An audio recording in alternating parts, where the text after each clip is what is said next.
हे dear students, good morning.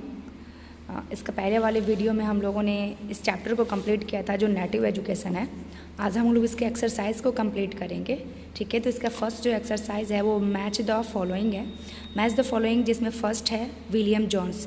मैंने आप लोग को बताया था कि जो विलियम्स जोन्स थे वो एंशिएंट कल्चर को रिस्पेक्ट करते थे। ठीक है, यानी जो भी भारत के एंशिएंट कल्चर्स थे, एपिक्स थे, रिलीजन्स थे, इन सबको ये क्या करते थे, बहुत रिस्पेक्ट करते थे।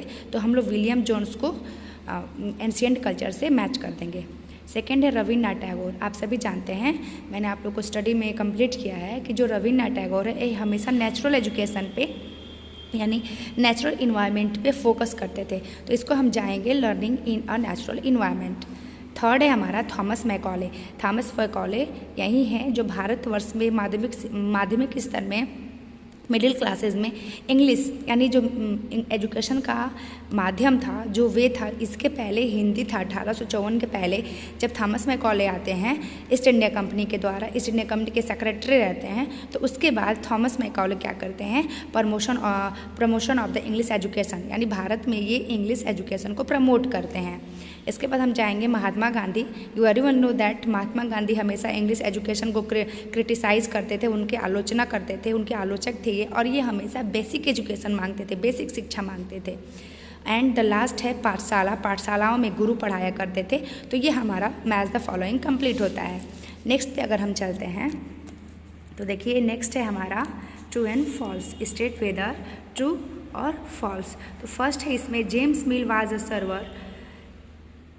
Saver critics of the orientalist. तो बिल्कुल ये सही बात है, जो जेम्स मिल थे वो प्राच्यवाद को हमेशा सर्व करते थे। ठीक है, यानी वो चाहते थे कि जो जेम्स मिल थे कि वो प्राच्यवाद पे बल दिया जाए। बी है द 1854 डिस्पैच, जो वुड का डिस्पैच था on education was in favour of the English being introduce as a medium of the higher education in India. यही वुड का डिस्पैच है जो लॉर्ड मैकॉले के कहने पर पारित किया गया था 1854 में। और यहाँ पर जो एजुकेशन है यानी ये जो स्टेटमेंट है वो बिल्कुल ट्रू है। सी है Mahatma Gandhi thought that the promotion of the literacy was the most important aim of education. यहाँ पे लिखा गया है कि महात्मा गांधी कहते थे कि जो साक्षरता होती है वही शिक्षा का मुख्य अंग है। मेन सोर्स क्या है, साक्षरता, लिटरेसी है। नहीं, ये बिल्कुल गलत है। महात्मा गांधी कहते थे कि साक्षर होना ही एजुकेशन नहीं है, साक्षर होना ही शिक्षा नहीं है। हमको साक्षरता एक अलग चीज़ है और शिक्षा एक अलग चीज़ है। ऐसा कौन मानता था? महात्मा गांधी मानते थे, जिसने कि जो हमारा स्टेटमेंट है वो बिल्कुल फॉल्स है। नेक्स्ट है हमारा Rabindranath Tagore felt the children ought to be subjected to strict discipline. नहीं, फॉल्स है। Always Rabindranath Tagore supported a freely and faithful education which is created in the natural environment. तो ये डी वाला भी फॉल्स होगा। ठीक है, नेक्स्ट हमारा क्वेश्चन आंसर है, लेट्स डिस्कस, इसको देखते हैं। Why did William Jones feel the need to study Indian history, philosophy and law. यहाँ पे हम इस क्वेश्चन के आंसर को देखेंगे। चलिए आगे देखते हैं। देखिए यहाँ बताया गया है कि जो जेम्स मिल थे वो क्यों भारत का जो शिक्षा था, जो भारत का एजुकेशन था, वो उन्हीं के हिस्ट्री, फिलोसफी और उन्हीं नियम कायदे कानून के अनुसार उनको देना चाहते थे। ठीक है, तो इस क्वेश्चन का आंसर के लिए हम पेज को टर्न करते हैं। 1 मिनट, पेज को टर्न करते हैं और हम चले जाते हैं पेज नंबर 96 पे जब आप जाएंगे तो वहाँ पर सो जोन्स एंड द कोलब्रुक वाला जो पैराग्राफ है, इसमें आप जाएंगे। यहाँ पे इट देखिए लिखा है दिस विल नॉट। ठीक है, पहले आप यहाँ पे देखेंगे लिखा है दिस विल नॉट। इसको लिख करके पूरा ये this will not only help the British learn from Indian culture, but it would also help Indians rediscover their own heritage and understand the lost glory of the past. In this process, the British would become the guardian of the Indian culture as well as its master. ठीक है, तो इसको आप लिखेंगे answer number first में। आप लोगों को क्लियर हुआ? एक बार फिर से मैं दिखा देती हूँ आप लोगों को। देखिए ये जो यहाँ पे क्वेश्चन है, इस क्वेश्चन की सबसे पहले आप इस लाइन को लिख लेंगे यहाँ से। William Jones feels the need to study Indian history, philosophy and law. इसके आगे ही हम ऐड कर देंगे क्या, इसको दिस लॉ के बाद कॉमा लगा देंगे क्वेश्चन वाली लाइन में, this will not help only help the British learn, और फिर यहाँ से लेकर के मास्टर तक इसको पूरा हम लोग पैराग्राफ को लिख लेंगे। ठीक है, तो ये आप लोग का जो थर्ड आंसर है वो कंप्लीट हो जाता है। अब हम चलते हैं फोर्थ आंसर पे। फोर्थ हमारा क्वेश्चन है, देखिए फोर्थ क्वेश्चन है, why did James mill and Thomas Macaulay think that European education was enslaved in India.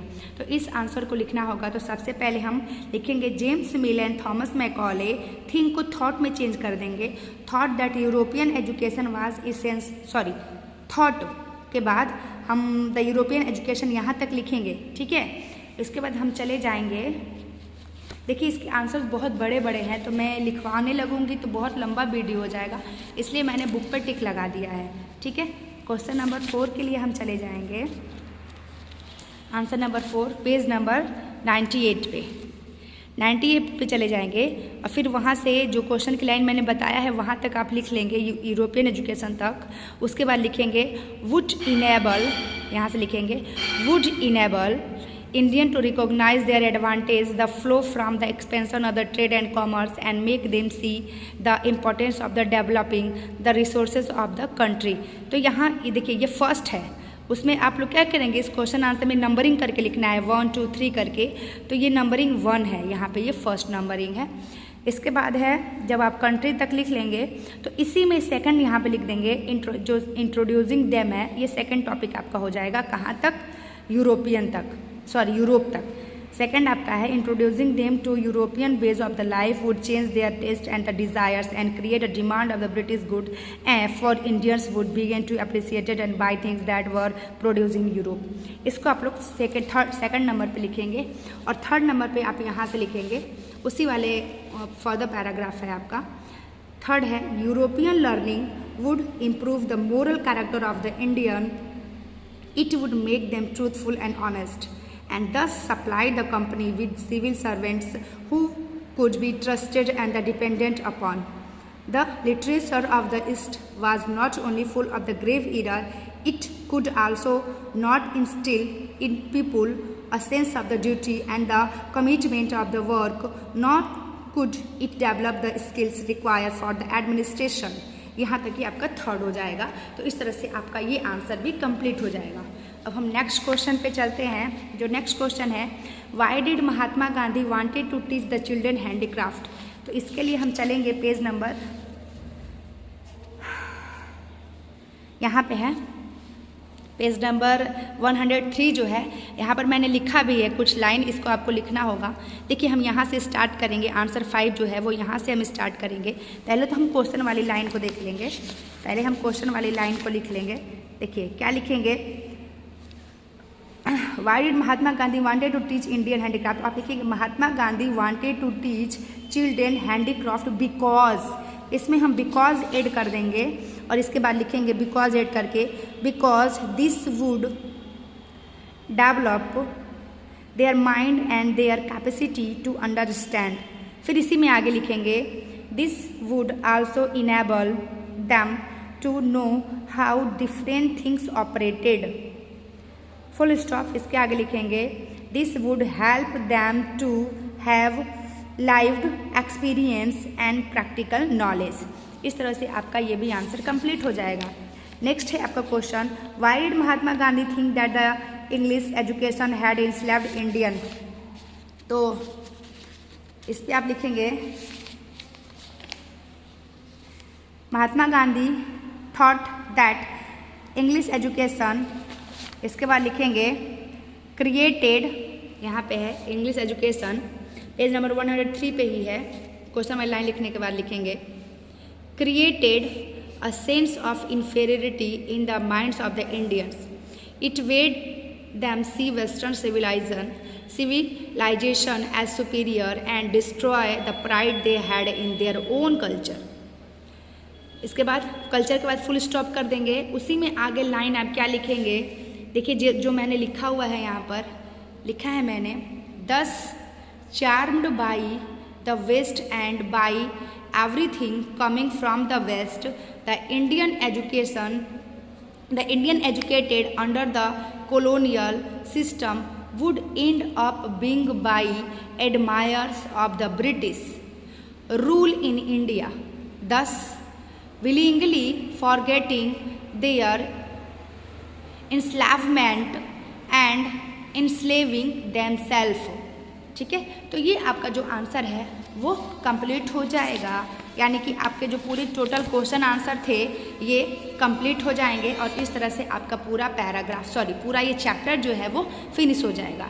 I hope आप लोग को कुछ प्रॉब्लम मतलब आप लोग कोई प्रॉब्लम ना हो, और अगर कोई प्रॉब्लम हो नहीं समझ में आए तो एक बार आप हम लोग मैसेज हमको कर दीजिएगा कि मैम हमको नहीं समझ में आ रहा है। वैसे आप लोग ध्यान से इस वीडियो को देखेंगे तो आप लोगों को क्वेश्चन आंसर बिल्कुल अच्छे से समझ में आ जाएंगे कि किस क्वेश्चन आंसर को हम लोग को कहाँ पे ऐड करना है और कैसे लिखना है। मैंने सब कुछ अच्छे से आप लोग को बता दिया है। ठीक है, तो कल हम जो नेक्स्ट चैप्टर स्टार्ट करेंगे वो हमारा चैप्टर होगा, देखिए इसके बाद का जो चैप्टर है वो women caste and the reform है। तो इस चैप्टर को अभी हम नहीं पढ़ेंगे, ठीक है, पढ़ेंगे इसको भी, लेकिन लास्ट में अगर हमको समय मिलता है तब हम पढ़ेंगे। इससे ज़्यादा इम्पोर्टेंट जो हमारा चैप्टर है मैं आप लोग को बता देती हूँ। इसके बाद हम लोग कौन सा देखिए, इसके बाद जो चैप्टर है the making of the national movement 1870 to the 1947, ये चैप्टर मोस्ट इम्पॉर्टेंट है आपके लिए। तो इस चैप्टर को हम लोग सबसे पहले क्लियर करेंगे। इसके बाद हम लोग चलेंगे जियोग्राफी पे।